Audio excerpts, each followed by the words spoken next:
this is the third of these three basic Marxist economics sessions. We did the law of value, which is obviously key to the basis of understanding Marxian economics. And then the law of accumulation, which dealt with how capital is accumulated from the exploitation of workers and turned into money, into commodities, and then back into money so that capitalists can make a profit, and how they accumulate and build up that wealth over a period of time at the expense of working class, leading to the development of a reserve army of unemployed and to generally holding wages down relative to profits. So there's a rising inequality in modern capitalist economies. This third session is what I call the law of profitability, what Marx called the law of the tendency of the rate of profit to fall. And it's a particularly controversial session because the law of the tendency of the rate of profit to fall, which appears in Capital Volume 3 mostly, does not appear in Capital Volume 1 or in Capital Volume 2, which of course you've all read thoroughly.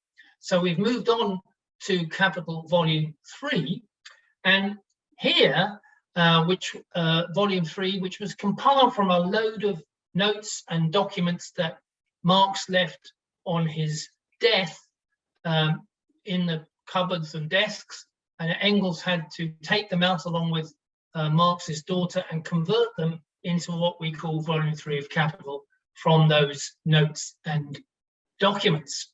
And that's why Engels constructed this. And part of Volume 3 deals with this law of the tendency of the rate of profit to fall. And I've singled it out as one of the most important laws of economic development, or the capitalist laws of motion, that Marx developed. It's found in chapters 13, chapters 15 of Volume 3 of Capital. And it's controversial because, as you'll find out, I would say the majority of Marxist economists do not accept this law either as being valid or being relevant, and certainly not to provide us with any explanation of why there are general crises in the capitalist production process, which, in my view, the law attempts to explain and is the basis for the best explanation of crises in capitalism. But let me just now share some graphs with you and take you through the basics of the law of the tendency of rate of profit to fall. Marxist economics number 3, the law of profitability. Now, this is what Marx said in Grundrisse, which was the notes that he wrote, which Engels also used, but existed and were only published really in the middle of the 20th century, at least in English. And in Grundrisse, which just means notes, basically, in every respect, the most important law of modern political economy and the most essential for understanding the most difficult relations is the law of the tendency of rate of profit to fall. It's the most important law from an historical standpoint, meaning that it explains the development of capitalism, and it's a law from which, despite its simplicity, has never before been grasped and even less consciously articulated. So Marx is telling us that although the rate of profit can be found and observed to fall, he has developed an understanding of why that is the case, and it's very important historically to understand, and it's never really been properly developed before by anybody else, other economists before him. And he says in Volume 3, in chapter 15, the rate of profit is key. It's the motive power of capitalist production. Profitability of the investment that capitalists make is key to driving them to make that investment. Things are only produced only as long as they can be produced for a profit. And that's something we've discussed already in the previous sessions. So when we get to the simple formula, which is what I want to deal with now, the actual rate of profit. What is the rate of profit? Well, the rate of profit, according to Marx, is based in this formula above, and I'll explain what each item is, S over C plus V. And if we look at the first, capitalist starts with money to invest in, And he invests, as we saw in session 2, in means of production, fixed capital and raw materials, which he calls circulating capital because it circulates during the process of production and then disappears. Fixed capital stays at the end of production. Some of it has depreciated, machines, the factories and so on, but we still have it for the next process of production. Adding all that together, we get what Marx called constant capital, and that's the C and the denominator here for the rate of profit. Now, the labour force, capitalists invest in the labour force to produce the commodities, it pays wages, and of course the labour force produces more value than it pays in wages, so Marx called that variable capital. So the total amount of investment the capitalist makes with money to start production can be considered on the bottom line, C plus B gives you the amount invested by the capitalists. The labour force produces commodities that contain surplus value, and that's above their own value in wages paid. And as we saw in session 1, that produces surplus value, a surplus over and above what the workforce gets in wages. And that surplus value we could consider is the profit the capitalist makes. If it doesn't happen, they're not going to make that investment. So the rate of profit is that surplus value divided by the total amount invested. So it's not the mass of profit, that's just the S, that's the total surplus value that the capitalist gets from the production out of the workers. It's the rate of profit, that S divided by the amount that the capitalist has invested. And the key to understanding this law is to remind ourselves of the previous 2 laws. First of all, that the first law, which is the law of value, says that only labour creates value.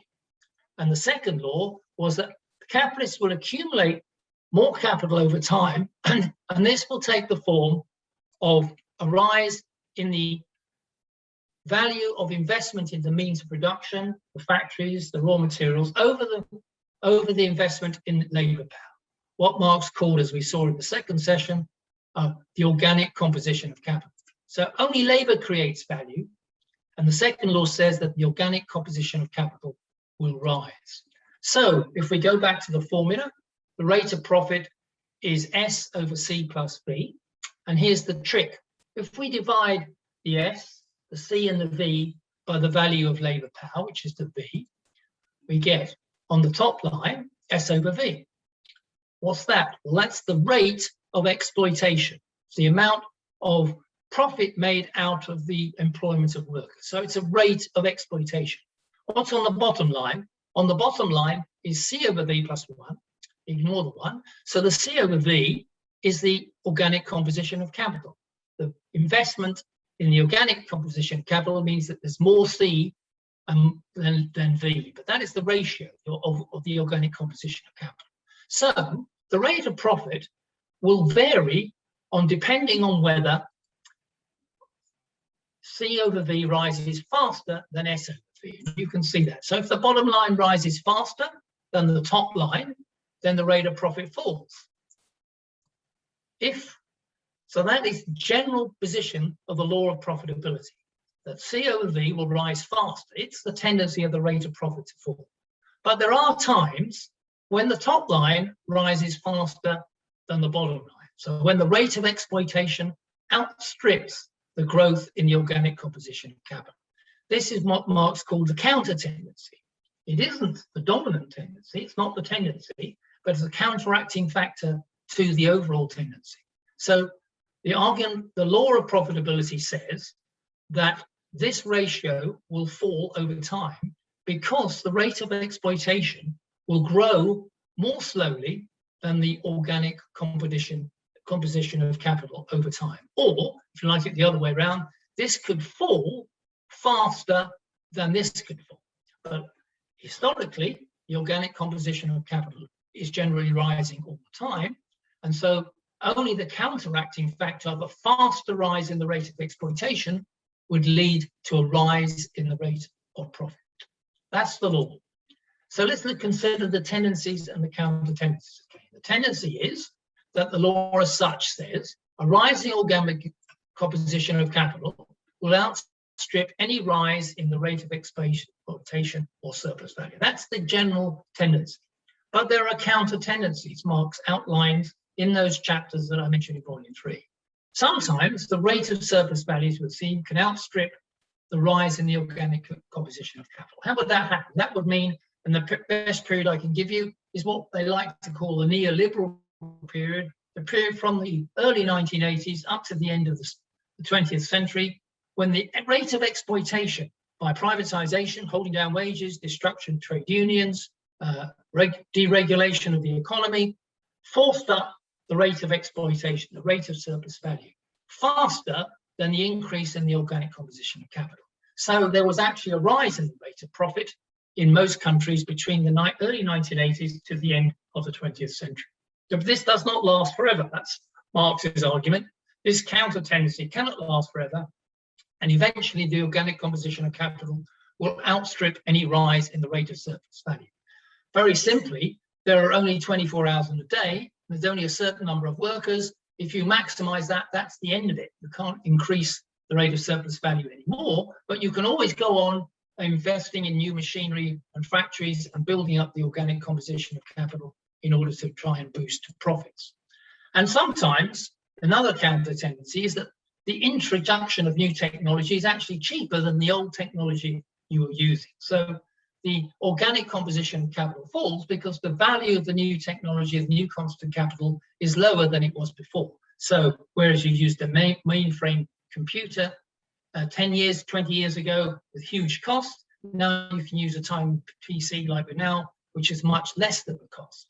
And so that appears to be a cheapening of the cost of new technology that can do the same thing that the big mainframe did before. But of course, what happens is there's a huge expansion of all the little PCs, so everybody's got them. So there's a huge increase in each unit. Technology might be smaller in cost, but there's a huge increase in the numbers of those units, and that therefore the technology and its cost rises. So the organic composition of capital will most of the time continue to rise.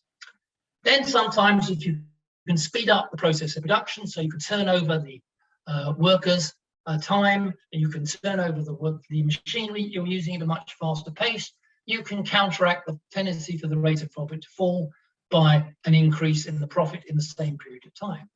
And then you can invest in what Marx called fictitious capital. Rather than investing in the real economy, if you like, in productive assets, workers in factories and on producing goods and services that people need, you speculate in the stock market to compensate for a falling rate of profit in the productive sector. That's been a big factor in the last 25, 30 years, of the increase in speculation in the stock market and the bond market and financial assets in general to compensate for the fall in the rate of profit. And then you can trade and invest abroad. Key factor, of course, for countries in the advanced capitalist world, the imperialist world, is that they can send their investments, both of machinery and factories and so on, and technology abroad, and then use cheap labor abroad to get a boost in the rate of profit. So the rate of profit in the so-called global south will be higher than the rate of profit in the imperialist countries. So there's a movement of capital into those areas to compensate for the fall in the rate of profit, the tendency of the fall in the rate of profit. So we have the tendency, and we have all these various counter tendencies. But as far as Marx is concerned, these counter tendencies cannot hold out indefinitely to stop the rate of profit to fall over time historically.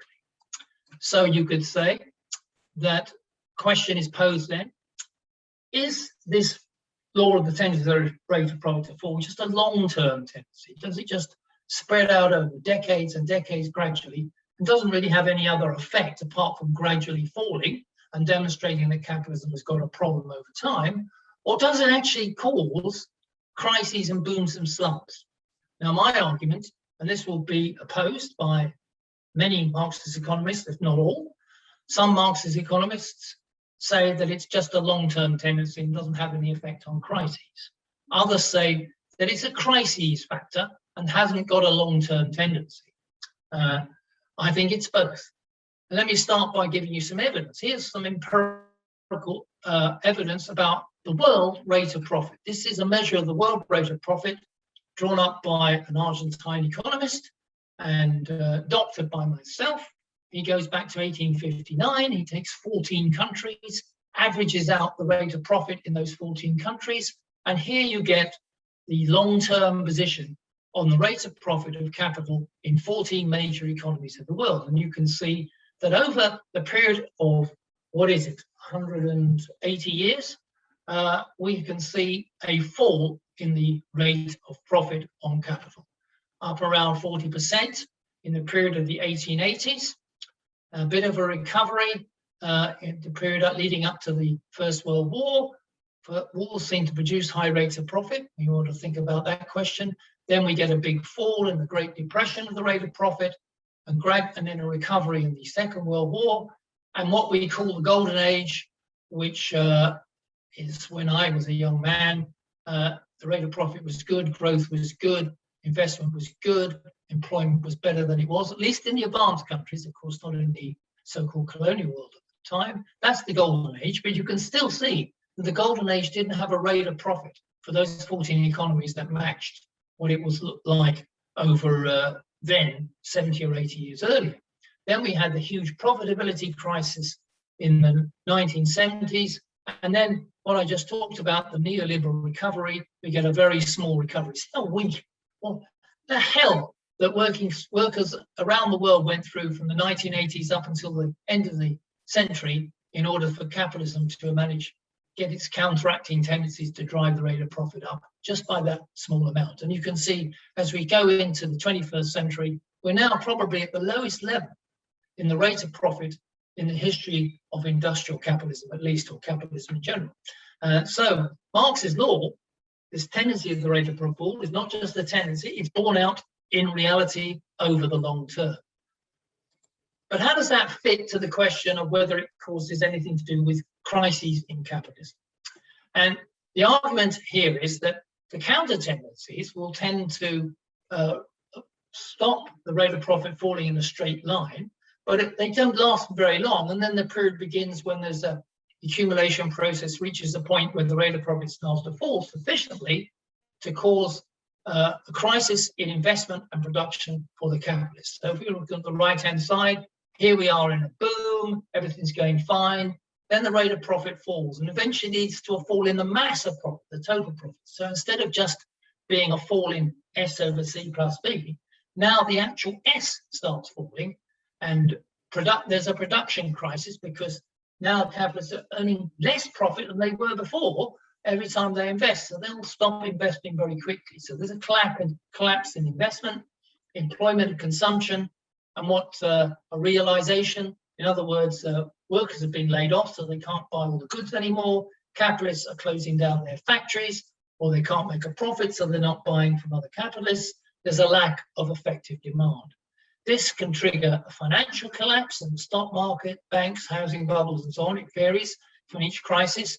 And eventually that collapse reduces the bottom of the line of S over C plus B. The C plus B falls because capitalists have closed down a lot of their factories, or they've merged together, reduced costs, laid off a lot of workers. So the rate of profit starts to rise, and then profits begin to recover. And as they recover, then the process of capitalist production resumes. So we get a cyclical factor. So it's not just a long-term factor. We get a cyclical process within this long-term factor caused by this law operating. Now, I want to take a few criticisms of this law by Marxists. Now, this is Nobuo Okishio, who's a Japanese Marxist economist. And in the 1980s, he made a critique of Marx's law of profitability. So it's a Marxist critique, not a bourgeois critique, not a one from the mainstream who just ignore this law anyway. And Okishio says, well, hold on a moment. No capitalist would invest in new technology unless it increased his rate of profit. What would be the point of investing in new technology if it didn't increase the rate of profit? So if their rate of profit fell, they wouldn't employ the new technology. So this law can't be right. How can capitalism work on the basis of increasing new technology and have a falling rate of profit? Surely that wouldn't apply. Each capitalist wouldn't invest if they couldn't make an increase in their rate of profit. Well, the reply to that was actually outlined in Marx's volume 3, but I'll just briefly go over it. Other people have mentioned it. yes, the first capitalist steals a march on the others by lowering the cost of production, introducing a new technology, and against the prevailing market price, it can get an increase in profits. So its profitability goes up. But the only reason its profitability is going up is because it's really taking the profits and market share of other capitalists who don't have this new technology. So they lose ground, they lose more profit, or their rate of profit falls, while the innovating capitalist's profit rises. And now the others must react. So they introduce the same new technology or even better technology to lower their costs too. So the result of this process is there's an increase in the productivity of the labor force because new technology is being introduced. So the value of that commodity falls, the prices will tend to fall, it lowers the value per unit, but it also means that the profitability of all the capitalists will fall because everybody is now using the same technologies. Once they've all adopted the new technology, the organic composition of capital, that's the ratio of money spent on equipment versus wages, will have risen, and other things being equal, the general rate of profit will fall. So yes, an individual capitalist, number one, gains more profit. The second capitalist comes in, they gain more profit because they had to react against the first capitalist.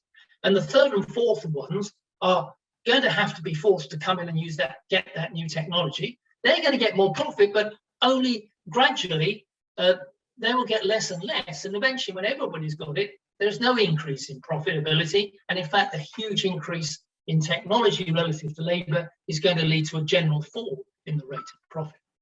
So that's Marx's general answer. You could call it what we call the fallacy of composition. So the Mercatio argument is a fallacy of composition. It sums up the gain of one individual capitalist, and since that's the basis of the whole capitalist economy. But what seems good for each individual capitalist is not good for the profitability of the whole system, because when everybody introduces the new technology, overall profitability falls. So what's good for one isn't good for the sum of all the parts. Moreover, as Marx would say, each individual capitalist is not doing this voluntarily, as Mercatio argues, but of the necessity to compete and not lose market share. As Marx says, then the law of value and profitability operates behind the backs of the capitalists. It's not in their conscious control to get increased profits. They're forced to invest in methods to try and increase their profitability, but at the expense of the overall reduction in the profitability of the capitalist economy as a whole.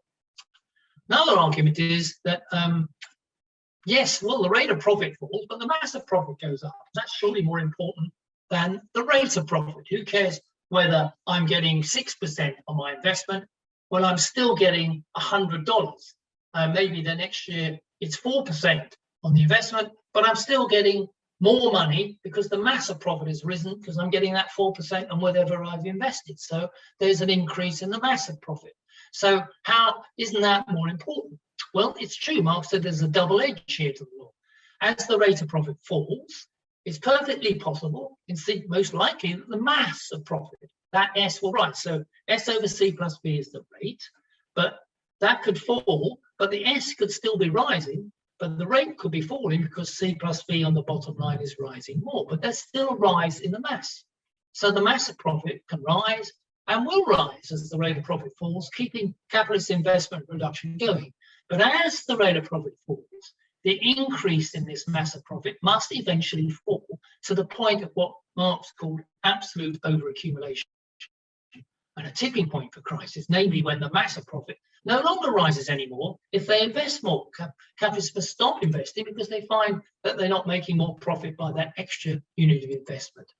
And if we look at crises in the United States in the second half of the 20th century, and we see what the situation was, empirically, we can see here that we've got the rate of profit is the dark black line, and you can see in 1958 that the rate of profit fell just before the 58 slump by 14%, but so did the mass of profit by over 8%.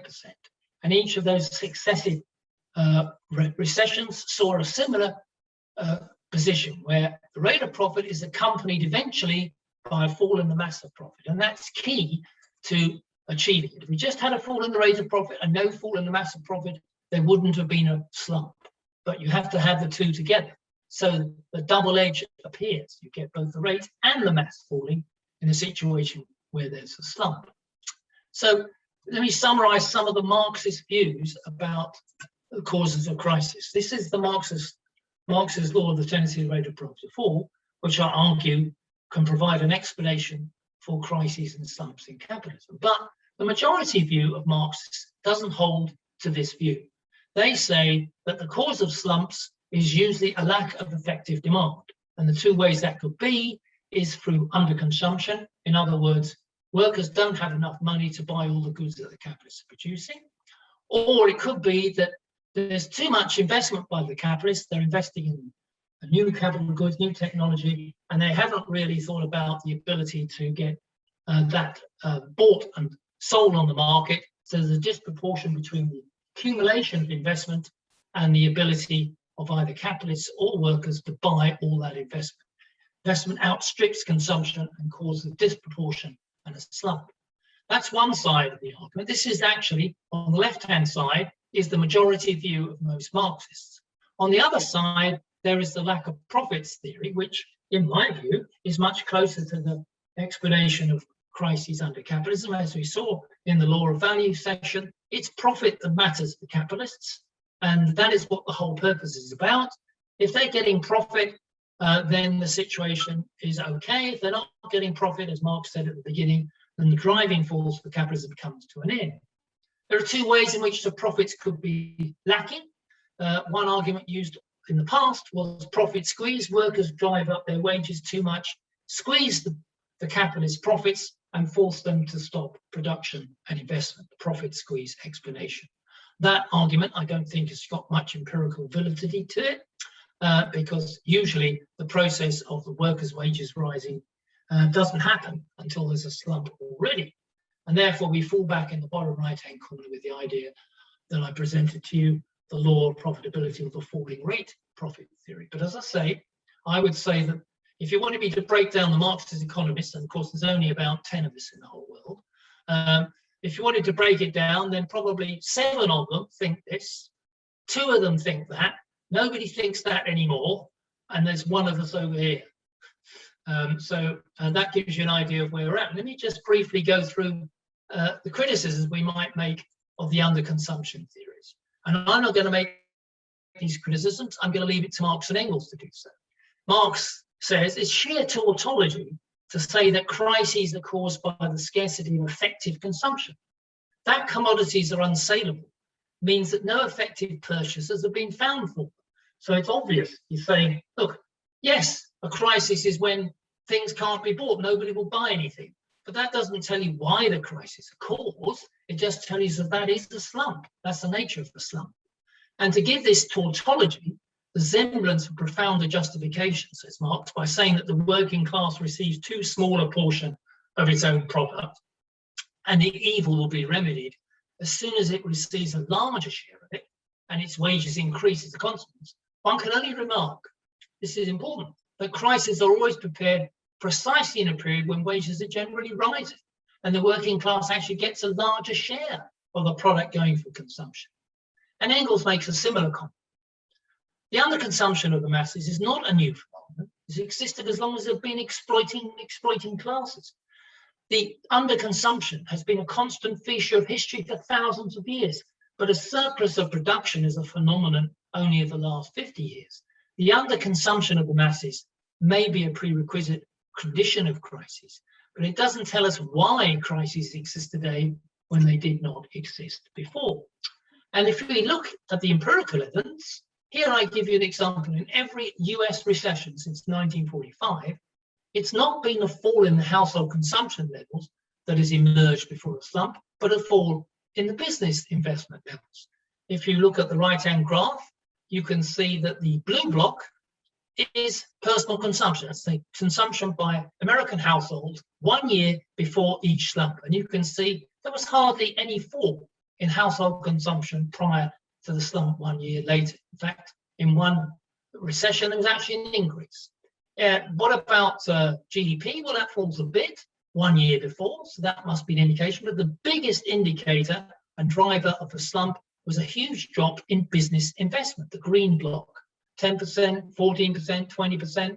In the Great Recession, 30%, 1 year before, not in the slump, but 1 year before. And yet, throughout the period of before the slump and during the slump, consumption hardly drops because households have to go on paying for energy, food, and basics.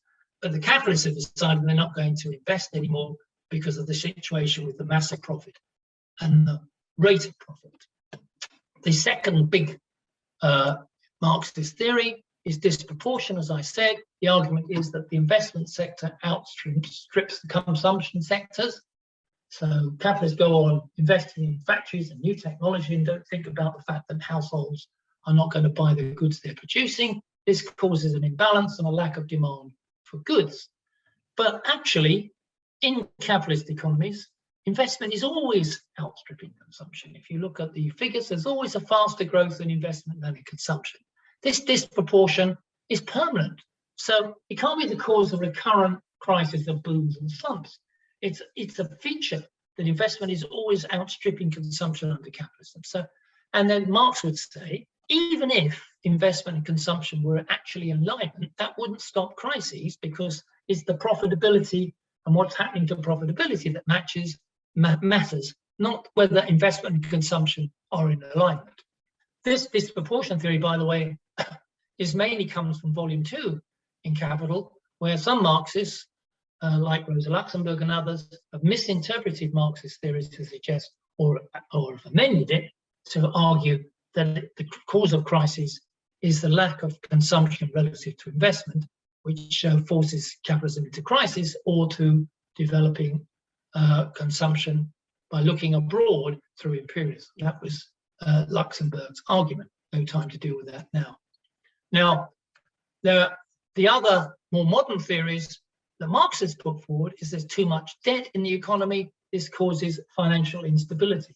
This is not really a Marxist theory, but it's dominant amongst Marxists who talk about financialization, too much debt, financial instability in the banks, and so on.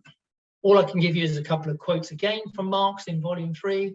If the credit system appears as the principal lever of overproduction and excessive speculation, this is simply because the reproduction process, that's the investment process going on in the productive sector, which is elastic by nature, is now forced to its most extreme limit. In other words, the credit system appears to be the basis of crises and slumps, as we saw, say, in 2008-9, but in reality, it's because the reproduction process is in deep trouble. And as he says in Theories of Surplus Value, which is, by the way, called volume 4 in some places, crises are possible without credit. If credit doesn't decide whether there's a crisis, that depends on the profitability of capital itself. So that's basically the law of the tendency rate of profit to fall. I leave you with this further reading, which, and if you did get the opportunity to look at the little YouTube 10-minute video I sent by the Cranfield Institute of Management, they actually sum up the law of profitability in 10 minutes, much better and more clearly than I've just done. There we are.